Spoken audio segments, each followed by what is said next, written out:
In response to Billy's Talking Points memo from Tuesday, October 6th, 2015, Free Stuff for Americans. Now, Billy wants to play the economic card that Americans, average working, hard-working Americans, are not worthy of what the Democrats would like to provide for them, and not provide for them, but to make available to make America greater in the long run and in the short run. It's a win-win for America, and Billy starts right out by trashing it.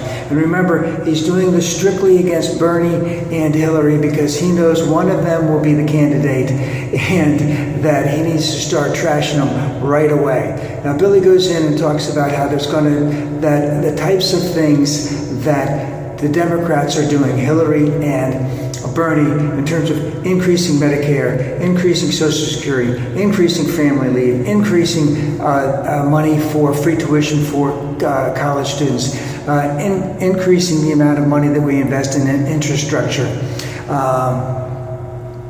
And here's the thing.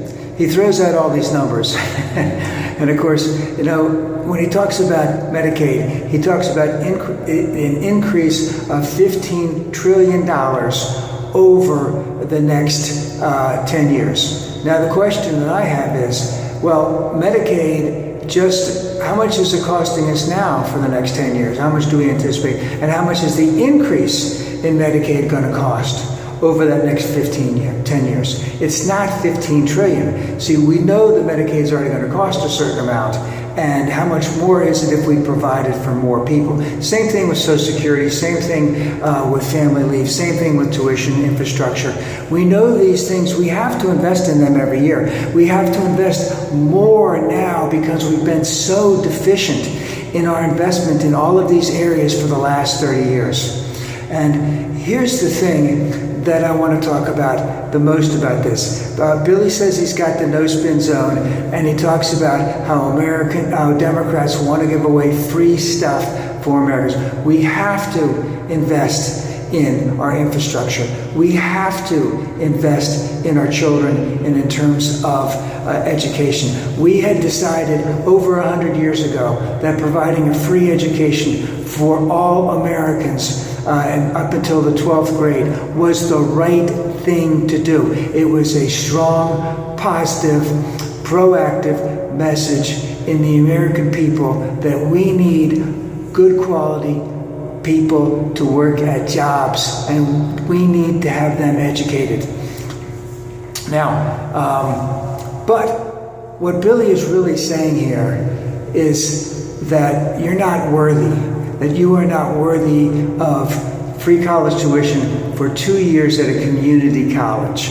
You're not worthy of another 10, 15, 30 billion more per year investment in infrastructure in the United States. You're not worthy of increases in Social Security so that you can live the end of your life not having to eat cat food, so to speak. But what I really want to talk about in this is that this really isn't about giving free stuff to Americans.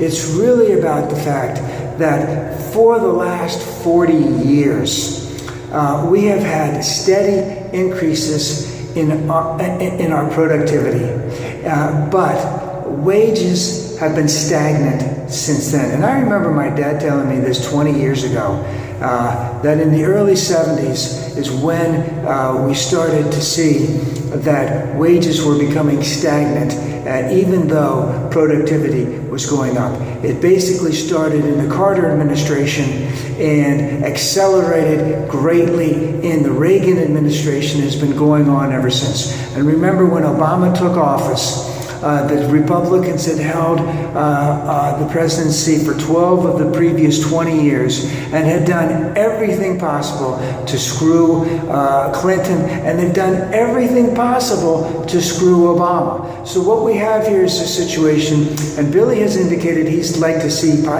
he would think that there should be there is a reason for an increase in minimum wage, but he's not going to say how much.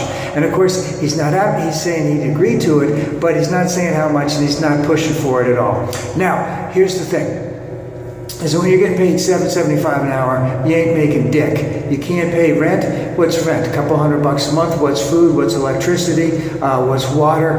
What's etc. You got to have a cell phone. You have to be able to communicate in this world. It doesn't pay for that. We have held, and the Republicans have held down, that type of thing. And the best way to show that to increase wages in terms of productivity is in terms of the minimum wage. But that has not happened.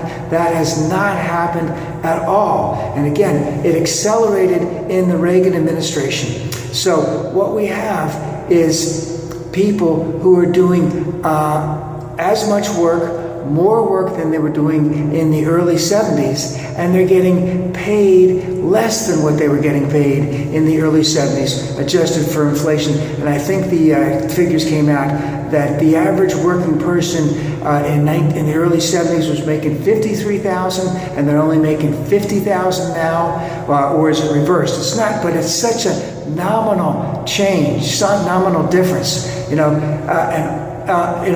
the Americans deserve a pay raise, and indicating that these things are entitlements and they're too much for us, again, is someone who is conservative, who likes the status quo, who likes the way things as they are, is not willing to help the average American. I think Billy in his other segment said, find a poor family who can't feed themselves and bring them on.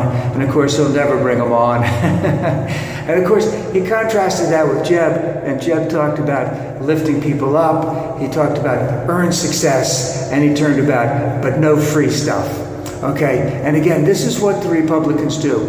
They have these great words, earn success, lift up Americans. That's what the Republican message should be. But then he says all this stuff, he gets his little cheers, then he goes behind closed doors, he gets behind his desk, and he does every fucking thing that he can possibly do to screw the average American. And I don't like to use the F word much, but that's exactly what they do. They wave, oh, we want you to make as much money as possible. All you have to do is work hard, and the success will be there for you. No, that's not the way it is. And of course, at the same time, they wave and they say, we're going to make it, we're going to get rid of all these regulations and smog controls, and we're going to give you an opportunity to earn as much as possible. And then they go back in, they shut their door, they got their little their one paragraph that they got to deal with in front of them, and what do? They screw the average American as much as they possibly can, and everything else goes straight up to their friends who are making 90,000 times as much as the average working person. And of course, Billy ends that this is the difference between socialism and capitalism. And no, what I am is a progressive capitalist. And that means we invest heavily in the future. That means we are looking ahead as how to make things better, not just for the very rich, but for everyone.